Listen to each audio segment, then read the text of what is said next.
Five, 4, 3, 2, 1.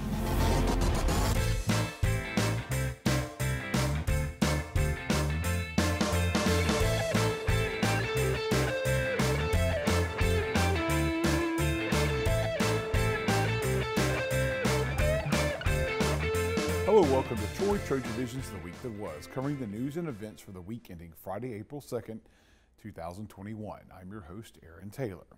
Thursday marked the first day Troy University began giving second doses of the Moderna COVID-19 vaccine on campus. Some people drove from other counties to get fully vaccinated and were ready to celebrate with family. Brady Talbert has the story. Troy University's medical staff are now giving out second doses of the Moderna COVID-19 vaccine.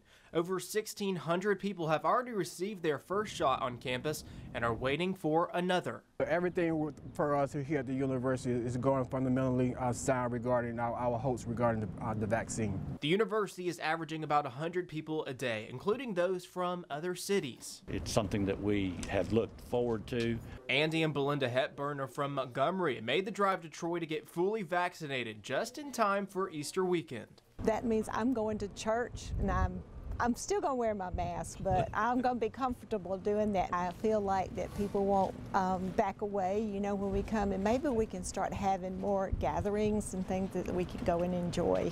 Now that people are getting their second dose of the Moderna vaccine, some students are wondering when they'll get their first. Now that's a decision mandated by the state and not the university. Currently, Alabama is limiting the shots to those 55 and up, people with high-risk medical conditions or disabilities, and critical workers.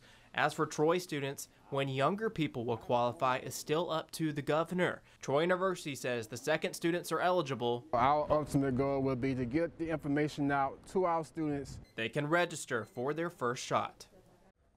March was Women's History Month, and in celebration, a pair of female-oriented organizations on campus held an event designed to promote empowerment among women. Jacqueline Lambert has the story. Release, Freeing Yourself of Self was a theme of the second annual Women's Summit hosted by the Sparkle Mentoring Club in collaboration with the Miss Elite Society last Thursday in the Trojan Ballrooms. The idea for this summit came from Blessed Payton, Sparkle's vice president and the co-director of the summit, who felt the need for a women's empowerment conference on Troy's campus. We needed a conference for women to be able to realize who we are and help us get through this troubling time, because sometimes we lose ourselves in the midst of a pandemic and things of that sort, and we don't know what to do. So I felt like this conference, this summit was just an empowerment to let us know that we got this. We are strong, independent women, and we can do anything that we set our minds to. The program consisted of 4 panelists who were introduced by members of Sparkle and Miss Elite. Each panelist got a chance to speak for 3 to 4 minutes. This was followed by a wonderful musical selection by Miss Savannah Kirby, who sung Rise Up by Andra Day, which was followed by a panel discussion from the 4 speakers who answered various questions from members of both organizations. As a part of this summit, the Miss Elite Society made a donation of a gift basket full of vegetable seeds to Dr. Sharon Everhart, a professor at the Troy Montgomery campus and head of the Tutwiler Gardening Project. The Miss Elite Society, along with Sparkle Mentor Club, believes in community involvement and giving back to our communities and the surrounding communities. So this year for the Women's Summit, we thought it would be awesome to give back to women in leadership. The Tutwiler Gardening Project is a community garden at the Julia Tutwiler Prison for Women in Wetumpka, Alabama. This project is aimed towards teaching inmates about nutrition and gardening through a 15-week class. Jacqueline Lambert, Troy, TrojanVision News. While the semester is drawing closer to its end, the Student Government Association still has business to handle for this semester. Ava Jackson gives us a look at what happened in this week's meeting. Last night, the Student Government Association passed a series of bills implementing changes to the university. On docket tonight, we passed a good few bills, starting with one being about, I think it's Resolution Act 2021-004, being about the John M. Longstreet, of course, with getting 3 speed bumps implemented. That has been passed tonight. As well as the number of speed bumps being increased to provide a safer environment for students, a second bill has been passed that will allow organizations to reserve on-campus facilities to host events with no additional costs. It was called Resolution Act 2021-005, which includes talking about like philanthropic events, like say if any organization wants to reserve any of the university facilities with hosting their philanthropic event for a good cause. Of course, at no additional cost or anything. There also is a new app for incoming students called Studium that will help and encourage students to get involved with the organizations offered on campus.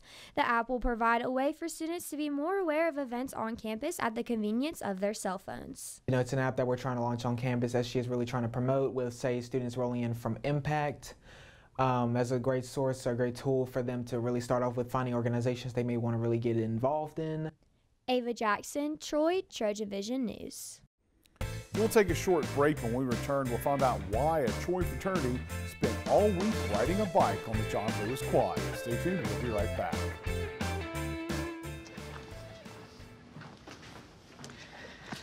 All right, I know this isn't any fun to talk about, but we should. Okay, so who's gonna do what? I'll pack the dead batteries. Great.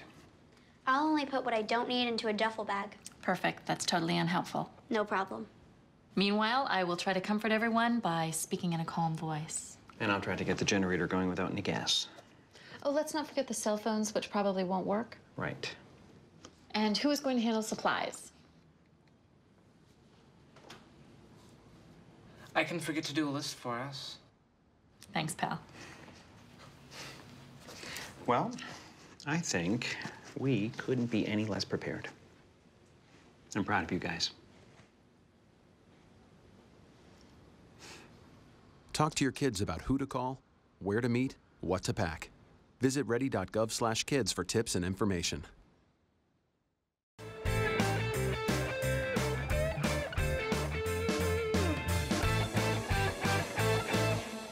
A Troy University spent every day this past week riding a bike. And although that might seem like a pretty long ride, the brothers didn't go much farther than the John Lewis Quad. Kenrietta Stinson explains why. With determination and motivation, Pi Kappa Phi brothers are out on the quad, raising awareness for people with disabilities in their 7-day bike marathon. In the spirit of giving, Pi Kappa Phi fraternity is on the John Lewis Quad, informing students on their national philanthropy. So the Ability Experience is our national philanthropy. We do a lot of stuff through that locally and nationally. We have some brothers that, you know, bike across Florida, the country. They visit camps to, you know, help build ramps, make them more accessible, that kind of stuff. You know, locally we help out with Truly Chosen and, you know, go work with people with disabilities. Although it can be difficult to raise money, Jay Kujala says that it is a great feeling to support a cause. The challenges we face are trying to get people to donate or getting in touch with people. The rewards we mostly face is we feel good after knowing we raise money for a good cause. By the end of the week, Pi Kappa Phi expects to reach their goal through donations. Right now we're hoping to raise, it looks like we're going to exceed it at the moment, which I'm incredibly excited about, but we're hoping to raise $5,000. If you would like to make a donation, you can go to Pi Kappa Phi's Instagram page at TroyPKP. Kenrietta Stinson, Troy, TrojanVision News. It wasn't all bike riding for the Pi Caps, as some of the brothers got to enjoy a sweet treat, some pie, but not served in the traditional way. Allison Polk explains. Playing with your food is considered bad table manners, but for Pi Kappa Phi fraternity, it means raising money for a good cause.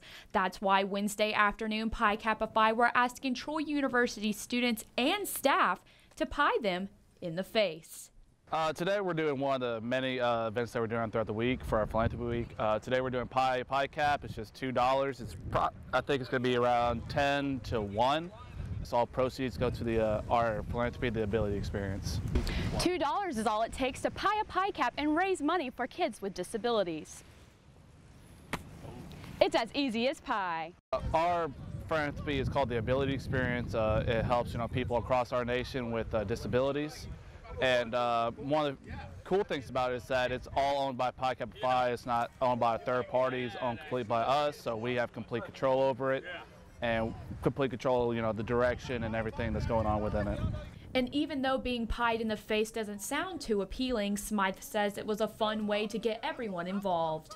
Well, we were just trying to come up with things to get more people involved, feel as though, people want to have a fun time with it as well. So we just felt as though, pieing someone in the face is, probably, good, innocent fun for people to have, a good time with and hopefully get them more involved in.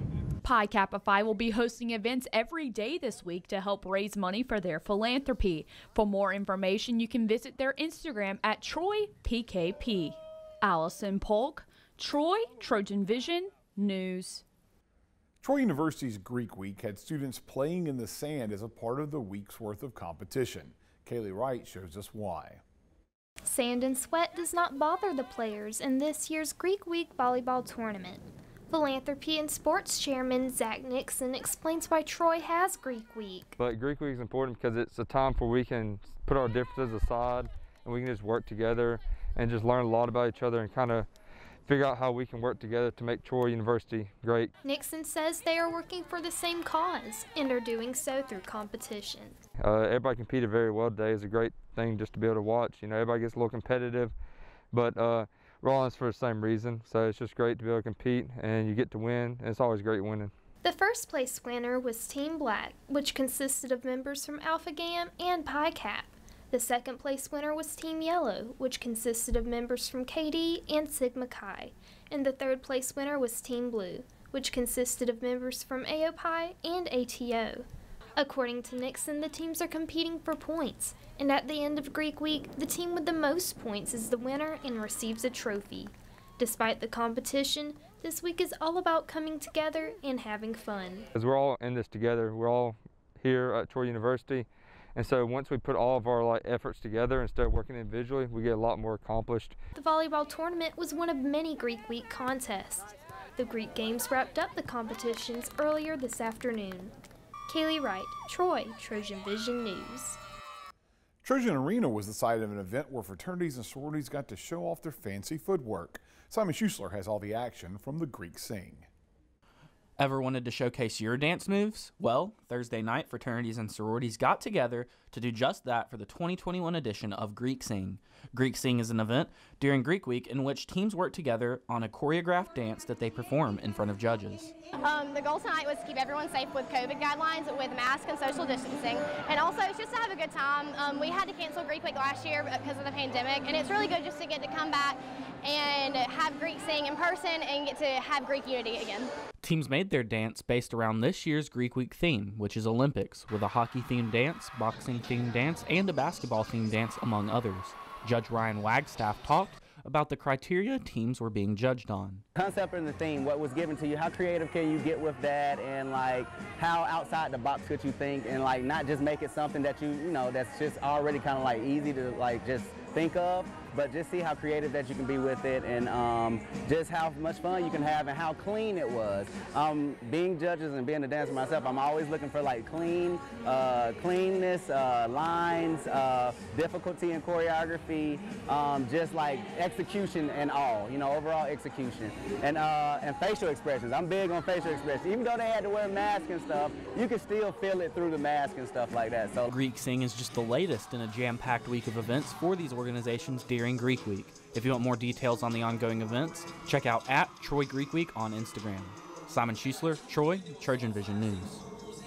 We're going to take another quick break. When we come back, we'll see how the Trojan baseball team battled Mother Nature and some Knights to pick up a big win. That's coming up right after this, so stay tuned. If you store your guns properly. So not just anyone can get to them. I'll feel safer when I'm playing outside. Safer when walking home. I won't have to tell so many family members. I'm sorry. I won't hear as many scary stories. Or scary news reports. I won't have to hold someone's hand and shout you're gonna make it. And I won't have to tell my kids, this isn't a drill. Please. Please. Please. Please. Please. Do it for us. For us. Do it for us. Your family, friends, and neighbors are all counting on you. Never let your gun get into the wrong hands. If you own a firearm and are not using it, please be responsible and be sure that it's stored in a safe place. Remember, always lock it up. For more information on firearm storage safety, visit ncpc.org.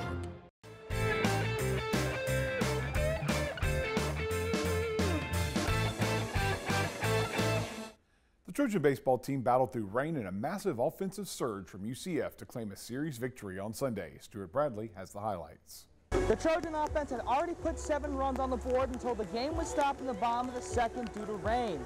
Coming out of the rain delay, could the Trojan offense put on more runs, and could the Trojan defense put the game away? The short answer? Yes, but the full story is a little more complicated. The Trojan offense would add to their immense lead over the next few innings with a Clay Stearns home run in the second and a Donovan Wibbs RBI single in the fourth, with a wild throw bringing home one more.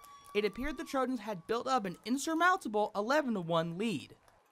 I mean, the way we swung the bats was really good. We were keeping it simple, short to the ball. But then, the top of the fifth happened. The Golden Knight offense burned through 3 Trojan pitchers as they stormed back with a 9-run inning. The Trojans did gain some leverage back with 3 runs in the fifth, with back-to-back RBI singles by Jesse Hall and Nick Nolan, but now it was up to the bullpen to hold the line. It went from 11-1, very comfortable, to 11-10 in about 20 minutes. And so if we weren't ready to keep playing, then that sure woke us up. So our team didn't panic. We continued to stay in the right place and continue to execute well. I mean, they're really good offense, and we knew that coming in. I think it's all about doing your homework, and we knew they were going to give us a fight coming back out after the rain delay. So our mindset is really just to settle us back in there after the 9 spot and just kind of get things back going in our direction. Over the next 2 2/3 innings, veteran right-hander Lance Johnson would record 4 strikeouts and get the Trojans within 1 out of victory.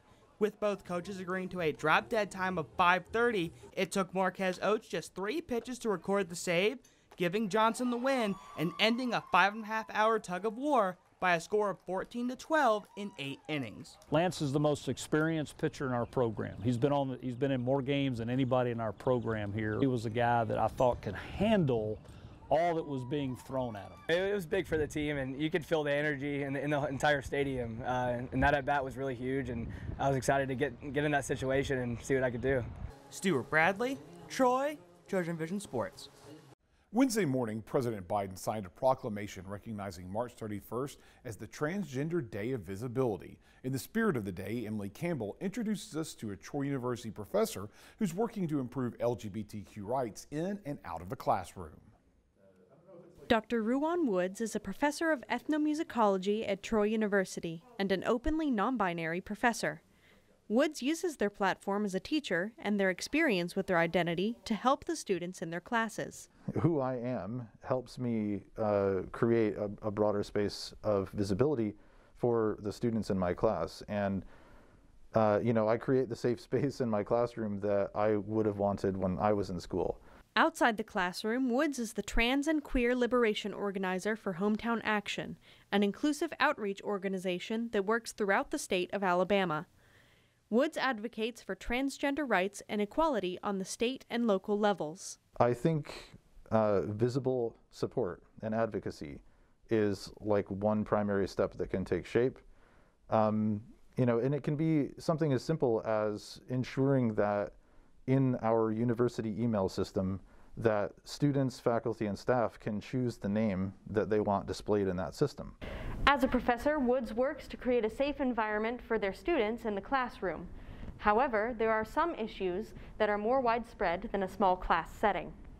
Woods also advocates for transgender rights here on the Troy University campus. We can build a space visibly in our presence online and in our presence here on campus, where trans and queer youth know that when they come here, there are going to be safe spaces for them.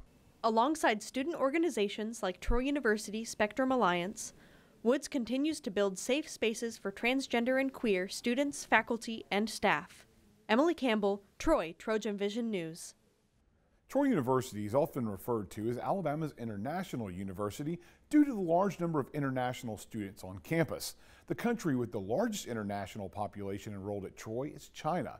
Sarah Bai introduces us to one of the people responsible for working with these students during their time at Troy. Sylvia Li is the director of China Operation in Troy University's international program since 2011. This job gives her more chance to communicate with people from different countries and expose her to a variety of cultures. We do have a lot of opportunities because in this place, and students coming in and out, and sometimes they just need somebody to talk with. She has souvenirs from the different regions of China, like Tibet. She also received gifts from other countries, like Nepal and India. Every one of these souvenirs has a story to tell. They're not only gifts, but also the epitome of her job. Sylvie got a keychain from a student's mom a few years ago. The story of this keychain was the first and the biggest challenge she faced when she started this job. In 2014, and we did have a student who went on a trip with the dad and with two other family members, and they died in a car accident. And then that was the first most important thing right after I took this job. And I wasn't very experienced then yet and didn't really know what this job, how important this job meant to me until I went through that event, that tragic event. Although there are some sad memories in this job, Sylvia is grateful for the special experience it gave her. I feel like it's such a lucky thing for me to experience, and I'm, not myself going to those places, but I feel like a part of me going everywhere with our students to experience all the excitements of the world. Sylvia is happy about she had the opportunity to see students grow up and then go to different places to achieve their dreams. Sarah by TrojanVision News. It's time for our last break. When we return, we'll learn about Troy University's Small Business Development Center and its new director. Stay tuned, we'll be right back. It's a beautiful day out here. Sunny today with light breezes, giving way to clouds in the afternoon. We could see some light precipitation to moderate precipitation later on, followed by powerful storm-like conditions. 90 miles per hour winds are expected. Authorities are asking everyone, stay indoors. Come on, that's it. Let's go.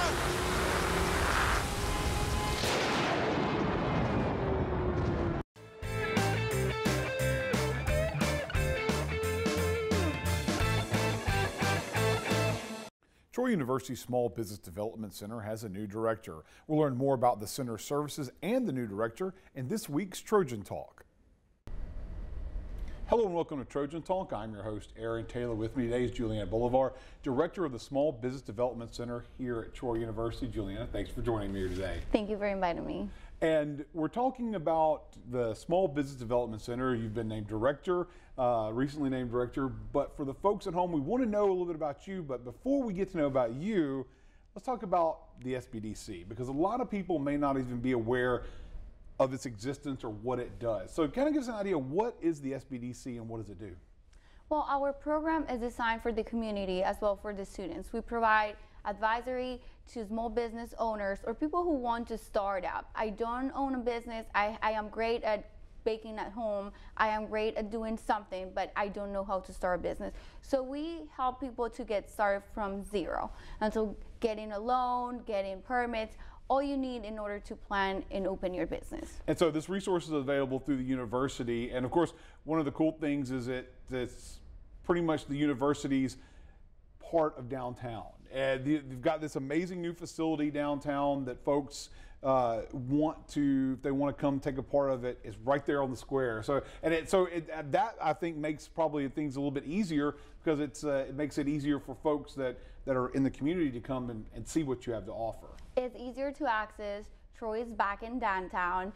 So yes, it's easy to get to our offices. They can ask in walk-in basis. They can ask for an appointment, and we can talk about their business needs. And of course, with that, what are the types of businesses that the SBDC works with on a regular basis? What are some of the things that maybe the SBDC is working on right now? Well, we have a few trucking companies. I think that is very popular right now, transportation. But we work from bakeries, Main Street businesses, restaurants, few barbecues we have right now. It seems to be very popular. But we have from childcare services to big manufacturing companies that we consider 300 employees as still being under the criteria of small business. I was going to say, that doesn't seem like it's a small business, but that level of organization can take advantage of the resources. Correct. We work from the one employee, self-employment type of gig. I do digital marketing. I have a few clients that do digital marketing. They work for themselves from a home office to larger companies. And of course, you mentioned students, and I know one of the things when it moved to downtown and they brought things there, and the partnership with the university was to give these students an opportunity, and especially student entrepreneurs. And I know there have been some that have come through that have gone on to success, but how important is it for students to realize that there's a resource like this available to them to start a business of their own? I wish I would have had something like that when I was going to college. The Idea Bank is great. We have launched different programs in collaboration with the Idea Bank coordinator, Lynn Fairman George. She really started coaching students to get to the point where they have a clear budget, their needs, and a business structure they want to pursue, so they can be matched with an advisor in the SBDC. So it's a very close collaboration where they can use the space to even register their business and receive correspondence there, start operating, ask for a space, and definitely take from there. So you can start selling. We have a few boutiques that sell online, and they basically don't need any space, but they need the coaching and the mentoring, and they take advantage of that. And that mentoring is there and available through the center. Now, we talked about the center. I want to know a little bit about you and how you ended up here. Give us a little bit of your background and how you ended up here in Troy. Well, I am from Pennsylvania, or at least I lived last years of my life there. My parents are from Colombia, so we were raised between both countries. I am bilingual, and I always embrace that part. But I feel like I miss that tropical weather. Definitely, I was looking to kind of spice up a little bit in my career, and definitely I decided to move to the South. Troy was that perfect, like that ideal position that you were looking to be at. So my family was really excited to move to the South again. And so you moved from the northern weather to the southern weather. It's a little bit closer to that tropical climate that you're used to originally. Yes. So, and so coming here and being a part of something that helps businesses and helps people get their start. How's that make you feel to have an opportunity to be able to help an individual start their own business? I have a heart for community work in startups, small business. My parents are small business owners. I've been a small business owner myself. I had my consulting firm. So this is really my passion. I love to help small businesses and be able to drive around and say, I work with that bakery shop. I work with that coffee shop. It makes me really proud to be an active member of my community. And there's so many people nowadays that, for whatever reason, are wanting to start their own businesses. And you mentioned that earlier, like if someone who likes to bake and decides they want to take that venue and turn it into a business, you hear a lot about these people who have their side hustles that they want to make their real hustle. So is that kind of what you're starting to see more and more of, these people that are just decided to just kind of step up and do their own thing? Definitely. From students, that's their specialty, having side hustles. I've seen students do that a lot, and I'm very surprised how far they really get through the college years. But also people who are stay-at-home moms and they want to start something in their free time. Even companies are focusing right now in creating that side hustle education for employees, because in their free time they want to do marketing gigs, they want to do graphic design gigs, video production. So even companies reach out and say, hey, I want to train in entrepreneurship and in startups. Well, if anyone wants to take advantage of it, obviously Small Business Development Center is available downtown Troy, right there on the square. They can come find you there and take advantage of what all is being offered there. Absolutely. Come and visit us downtown. We'll be more than happy to take you. All right. Well, thanks for joining us here today, and good luck with the Small Business Development Center. Thank you. Thank you. And thank you for joining us on today's edition of Trojan Talk. And that's the week that was. To find out what's happening on a daily basis, you can tune into Troy TrojanVision News at 5, 6:30, and 10:30 Monday through Friday, or you can visit us anytime on the new Troy TrojanVision news blog at today.troy.edu/TrojanVision to see online content from Troy TrojanVision News. Until next time, have a good week.